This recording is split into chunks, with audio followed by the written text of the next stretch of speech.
10वीं नीति आयोग शासक परिषद की बैठक पर छत्तीसगढ़ मुख्यमंत्री विष्णुदेव साय ने कहा कि इस बैठक में सभी ने देश के वीर जवानों और पीएम मोदी को ऑपरेशन सिंदूर की सफलता के लिए बधाई दिया। नीति आयोग के बैठक में हमने विकसित छत्तीसगढ़ के लिए एक विजन डॉक्यूमेंट को रखा। 2047 वर्ष तक छत्तीसगढ़ को 75 लाख करोड़ की अर्थव्यवस्था बनाना हमारा लक्ष्य है, जिसमें 3T मॉडल, टेक्नोलॉजी, ट्रांसपेरेंसी और ट्रांसफॉर्मेशन को आधार मानते हुए आने वाले समय में छत्तीसगढ़ में मजबूत नींव रखने का काम करेंगे। सुनिए इसके आगे उन्होंने क्या कुछ कहा है।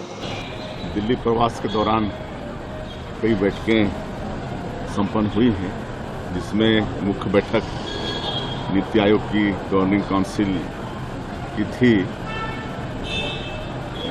जो माननीय प्रधानमंत्री जी की अध्यक्षता में होती है।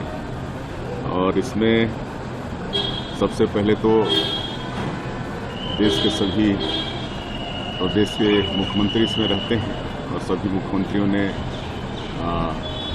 और केंद्रीय मंत्रीगण भी रहते हैं और लेफ्टिनेंट जनरल भी रहते हैं। सबने माननीय प्रधानमंत्री जी को और देश के वीर जवानों को ऑपरेशन सिंदूर के शानदार सफलता के लिए सबने बधाई दिया। और नीति आयोग की बैठक में हमने विकसित छत्तीसगढ़ के लिए एक विजन डॉक्यूमेंट जो अपना प्रदेश का है उसको रखा। और विजन डॉक्यूमेंट में जो स्पष्ट कार्य योजना है उसको रखा। और 2047 तक छत्तीसगढ़ को 75 लाख करोड़ की अर्थव्यवस्था बनाना हमारा लक्ष्य है।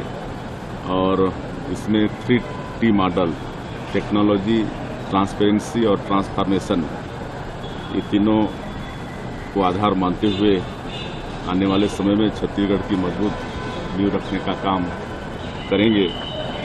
और इस बैठक में हमारे जो विकास के मॉडल हैं छत्तीसगढ़ के, उसके सबने तारीफ की। और इस दौरान माननीय प्रधानमंत्री जी से भी मुलाकात हुई, तो उन्होंने जो नक्सल ऑपरेशन हमारे छत्तीसगढ़ में हुए हैं उसकी सफलता की भी उन्होंने हमको बधाई दी। और ये निश्चित रूप से उनका छत्तीसगढ़ के प्रति प्रेम को दर्शाता है।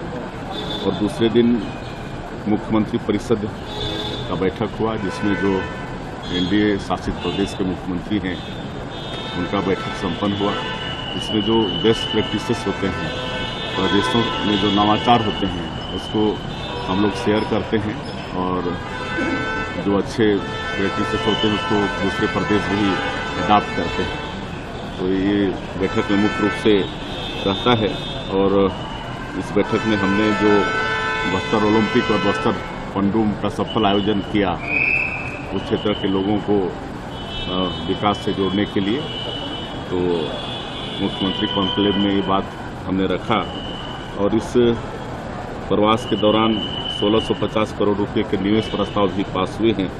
इसमें एक तो मेदांता 500 करोड़ का सुपर स्पेशलिटी हॉस्पिटल खोलेगा यहाँ पर रायपुर के अंदर में। इसी तरह से वरुण बेवरेज लिमिटेड 250 करोड़ का सॉफ्ट ड्रिंक और फ्रूट जूस प्लांट वो लगाएगा।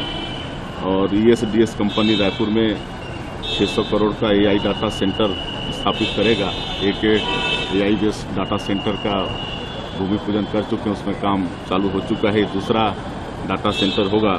और एक करमवीर इलेक्ट्रॉनिक्स लिमिटेड 300 करोड़ रुपया लगाकर यहाँ ट्रांसफार्मर बनाने का काम शुरू करेगा। तो इस तरह से 1650 करोड़ रुपए के इन्वेस्ट के प्रस्ताव भी प्रदेश को मिले हैं। इससे छत्तीसगढ़ को लाभ होगा।